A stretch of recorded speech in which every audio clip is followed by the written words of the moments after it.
Number one in our series on Vancouver's very worst buildings, the Law Courts.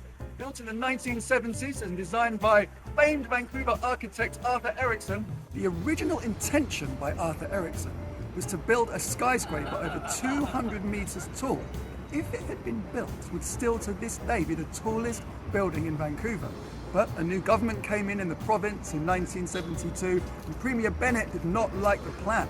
So Erickson redesigned it, and his idea was to lay the skyscraper flat.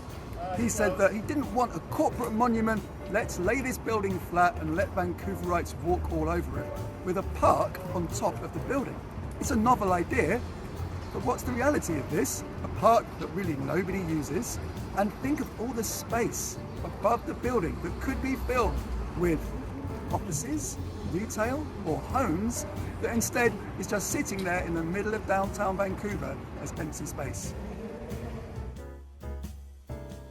The atrium you can see behind me is basically a giant greenhouse. So in the summertime, by the afternoon it's boiling hot, and in the winter it's freezing cold. Not ideal, all those hard-working lawyers inside wearing those robes. Here we are in the centre of the Law Courts, and there's this kind of overpass above us or tunnel. It's really for cars to get through. It's an unpleasant place to be in for a pedestrian or a cyclist. It's noisy from the traffic. And here we are in the famous garden that was designed for Vancouverites to walk all over and sit back, enjoy their lunches and enjoy the sunshine on top of the Law Courts. As you can see, no one's using it. I mean, it's nice enough. It's a bit decrepit. The paving stone is kind of uneven. The so-called garden here doesn't look very well tended.